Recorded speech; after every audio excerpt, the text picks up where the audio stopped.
Welcome to this session on how automated interventions in Mott MacDonald's Osprey UTMC system are being used by Newcastle City Council to manage the traffic network in the Tyne and Wear region. Osprey is an urban traffic management and control system developed by Mott MacDonald and provides traffic managers with a user-friendly interface through which they can manage their road network and interact with the numerous traffic management systems under their control. Osprey is composed of three core components. Osprey Control is the central common database providing a framework for integrating disparate systems. Modules are available to manage and interact with different data types, and a range of off-the-shelf adapters integrate various data sources. Modules and adapters are building blocks which can be quickly assembled to create a tailored system for your needs. Osprey Analyze provides offline analysis of data stored in Osprey Control or other UTMC compliant or non-UTMC compliant database. It also provides a suite of tools to explore trending, calculate key performance indicators, and undertake pre- or post-intervention comparison. Osprey Inform provides a suite of modules to publish data held in Osprey Control or other UTMC compliant or non-UTMC compliant databases, including an open data publication platform. The Tyne and Wear system was the first regional UTMC system in the UK, allowing it to manage and control traffic flow across regional boundaries, improving cross-county collaboration. Osprey provides a rich set of management and control functionality and establishes a cohesive view of the transport network across the region from a regional control centre. Control room operators have access to a web-based data viewer, allowing them to monitor the network and automate strategic interventions for the benefit of the travelling public. Osprey's Strategy Manager component analyses data held within the database, automatically alerting traffic managers to any issues arising from a combination of deteriorating conditions, for example, increasing journey times, decreasing traffic speeds and flows, air quality levels and other incidents on the network. From this, predefined interventions can be triggered either automatically or triggered by the traffic managers to help improve the situation.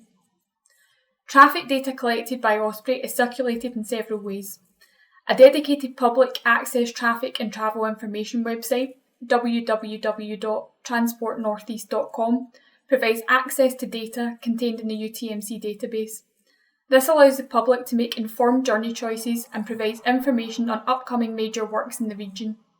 Updates are also issued automatically and manually via the regional Twitter feed, @NELiveTraffic, which currently has over 21,000 followers. During the remainder of this session, I will discuss three strategic interventions that have been implemented by the Newcastle control room operators. These case studies show the flexibility available in Osprey to help operators manage the traffic network in automated and creative ways that take the local expert knowledge into account and help them to work with the on-street assets they have at their disposal. In each case study, I will discuss the problems faced, the solutions implemented and the outcomes of the interventions. All of the data and analysis I will be presenting here was provided by Ray King, who is a Tyne and Wear UTMC specialist at Newcastle City Council. For this first case study, we look at the A167 Durham Road. The A167 is a busy corridor and strategic bus route between Durham, Gateshead and Newcastle. It has 6 signalised controls within a relatively short distance of 660 metres. These signals operated independently of each other during the morning peak times, and a lack of coordinated progression through the lights was causing excessive delays, particularly to the northbound traffic. A strategy was implemented to run a fixed-time traffic signal plan across the signalised controls when the journey time exceeded predefined tolerances, with the objective being to optimise the journey time for the majority of journeys running north-south. The strategy itself is triggered by the system when it detects an increased journey time relative to the historic profile, while also checking that there are no high-severity incidents on the route that could be causing the congestion. When the intervention is activated, it triggers a priority request to the UTC and alerts the traffic control operators using Osprey. For the southbound traffic, the impact of the strategy was minimal, with journey times remaining relatively stable between 5 to 7 minutes. However, there was a more notable impact on the northbound traffic, with a reduction in peak journey of almost 5 minutes. Using DFT web tag values, this reduction in journey time results an annual driver savings of over £70,000. The second case study focuses on St James's Boulevard, which runs for approximately 1 kilometre from Red Hall Bridge to St James's Park Football Stadium, and has 7 signalised junctions and a pedestrian crossing. These junctions should be operating on scoot, but extensive loop damage on the road means this can't be achieved. To add to the complexity of traffic management in this area, there are AMPR and traffic detector reliability issues at Bridgehead. Osprey Strategy Manager allows strategic interventions to be tailored around major event schedules, meaning that the strategy can take into account the presence of an event in the area before activating. The strategy implemented is set so that it can only activate when Newcastle United are playing at home. With an attendance of over 50,000 spectators, these home games can put severe pressure on the traffic network. Analysis of the data shows that peak traffic movements change depending on the scoreline of the match. If Newcastle United are losing, fans will start leaving the stadium before the end of the match, and if Newcastle are winning, the fans will linger and leave later.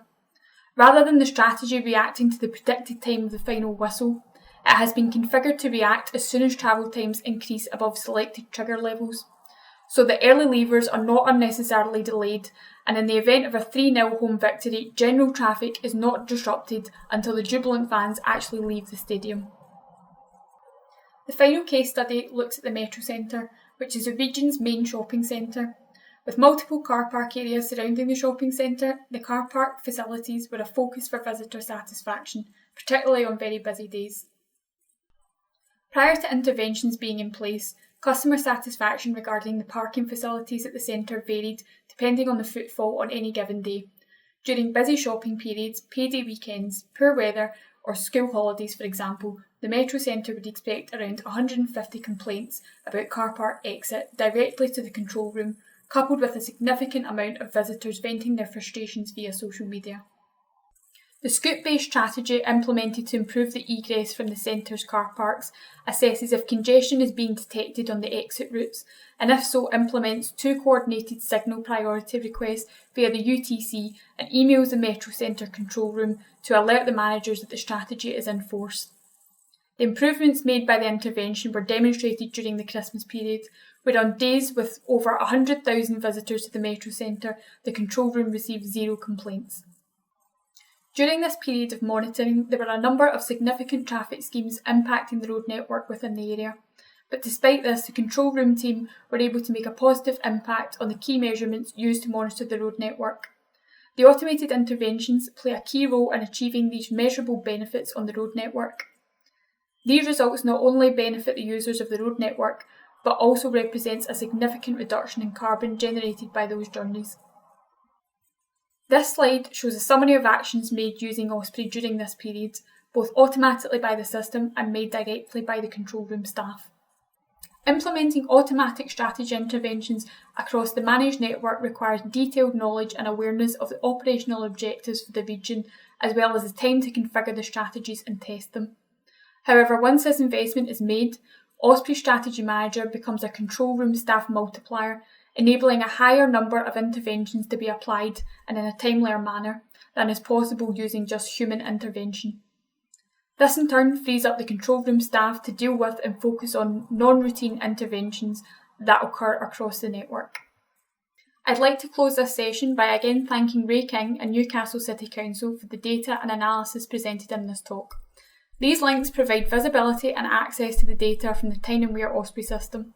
And for further information of the work done by the control room, please contact Ray King. Thank you for watching, and I'll leave you with our Osprey product video.